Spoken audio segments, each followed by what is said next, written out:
Hello Fateh, welcome back to another video of Bangla ভূত FM।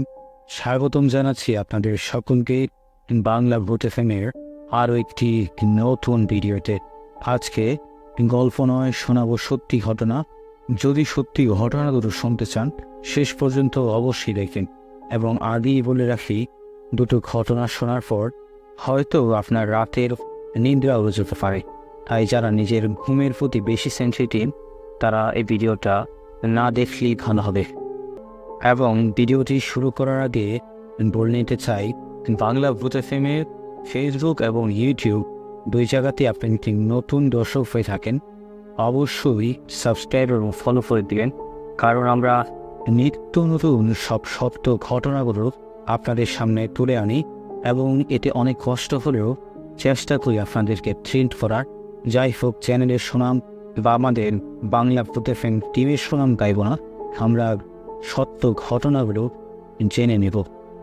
তাহলে চলুন ঘটনাগুলোতে চলে যাই।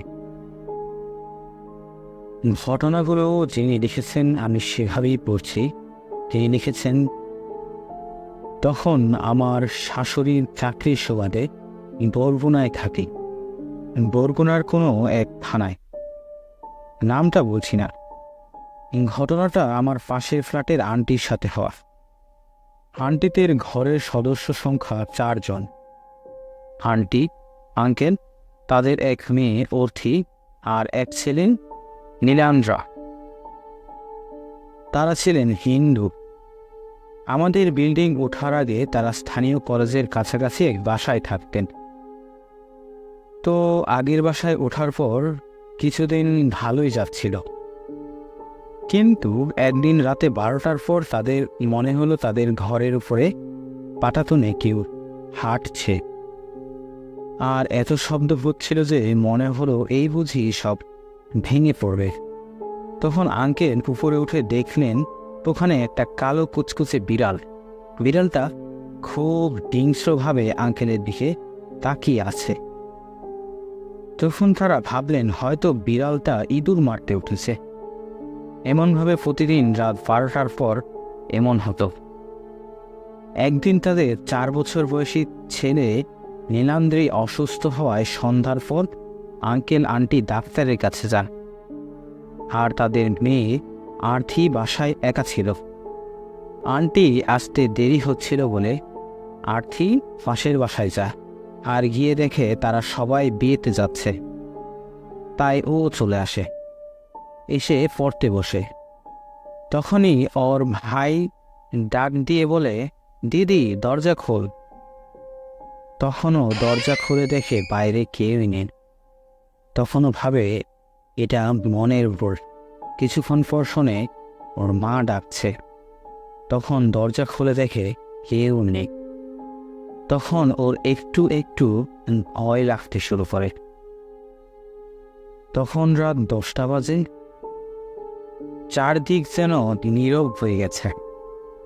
অন্য দিনের চেয়ে তখনই নীলান্দ্রি আঙ্কেল আর আন্টি একসাথে বললেন, দরজা খোল।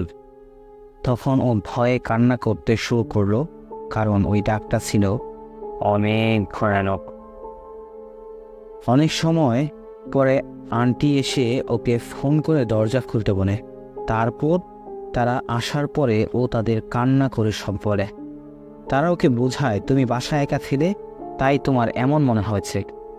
আন্টিদের বাসার আর পাশের বাসার মধ্যে এক হাতের ফাঁক ছিল। ওখানে পলিথিন, চিপস, চানাচুর, কাগজ ফেলা থাকত। একদিন দুপুরবেলা তারা খাবার খাচ্ছিল, আর তখন মনে হলো একসাথে অনেকে ওই ফাঁকা জায়গায় হাঁটছে, কিন্তু ওই জায়গায় কারো যাওয়া সম্ভবই না।